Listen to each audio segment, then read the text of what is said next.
Hello, welcome to another AIC video. I wanted to do a one-year update on my 2000 Cadillac Catera and kind of go over some of the things I'm dealing with it and my thoughts after driving it for a year. So it has not been a perfect car. I think my last video was replacing the fuel pump on this car. So what I've mostly been doing is chasing down 26-year-old car problems. Nothing I could contribute to it being necessarily poorly built or poor design. Just cars after 25 years, especially if they've been sitting, which this definitely has been sitting with the amount of miles that are on it, is going to have problems. You're going to have issues with anything rubber, any gaskets, any seals, anything like that is going to perish. So one of the things I did recently is I did put a new gas cap. I ordered this from Europe, I might have been coming from the UK.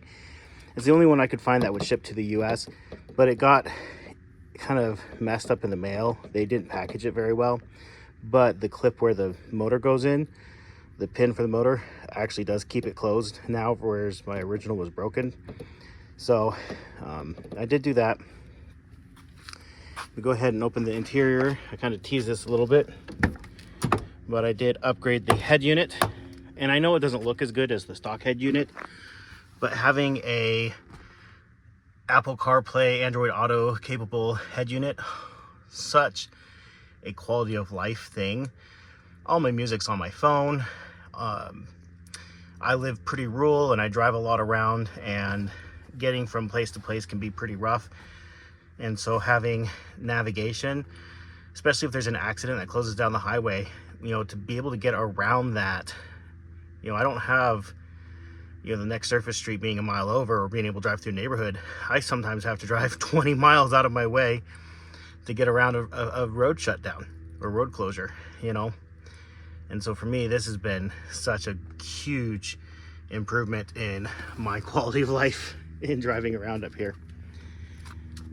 Going to the engine bay, I had some work done recently. The engine mounts were toast, the transmission mount was toast. The transmission pan gasket, there's two of them, one of them was leaking. And so I had the mechanic just do all that. To replace the engine mounts, he actually had to drop the subframe to get enough clearance to get those in there. It's been freezing. I'm doing this outside, and I only have about an hour and a half of good daylight, but even then we've had rain, a lot of rain, some snow, and so I haven't wanted to do it. So he has a shop, he has a lift, I sent it to him, he charged me a fair fee to do it. Then 2 days after I got it back from the shop, I'm getting now a low coolant light, which I don't want to open that, the engine's warm, but you can tell there's fluid, it's about there. So in fact, if anything's a little overfull, but it's telling me there's low coolant. So I'm going to troubleshoot that. Now, if you have an older car, these are not cheap, but they're also not that expensive. I think I spent like 90 bucks. Shipping was kind of expensive on these. I think it's like 20 bucks in shipping. So like $110 total for these service manuals. And the reason for that is I have a low engine coolant indicator is always on, and it literally has troubleshooting steps to go through. So I didn't know what to do to troubleshoot this, but without this I wouldn't even be good to know where to start. So this is one of the things I'm going to do. Another issue I'm having that's an intermittent check engine light is it's complaining about the air injection.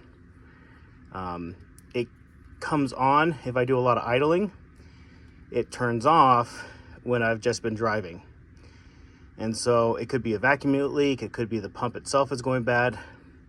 I don't know. So I'm going to be using this book to troubleshoot that issue. It's not high priority right now, and neither is the coolant, because obviously I have plenty of coolant. I'm not leaking anywhere, I'm not dripping, it's not, the engine, if anything, runs a bit on the cool side. So I may end up replacing a thermostat, but I really don't want to, because I should have done it when I did all the intake gaskets, because it's like under here for the thermostat. So yeah, it's been a great car. It's really fun to drive. It's not very fast, it's not very powerful. I feel like the transmission really holds it back, because you go to step on it and it just kind of you can put it in sport mode, but even then it will downshift, but it doesn't like to. So yeah, and I don't know, it's been a great car. Like, I don't put a lot of miles on any of my cars, maybe 2,000 to 3,000 miles a year on any given car or motorcycle. So, you know, I'm not putting 20,000 miles a year on this. So it's been great in the time I've had it. I did try to get an Opal grill to replace the Cadillac grill here, just because I thought it'd be funny.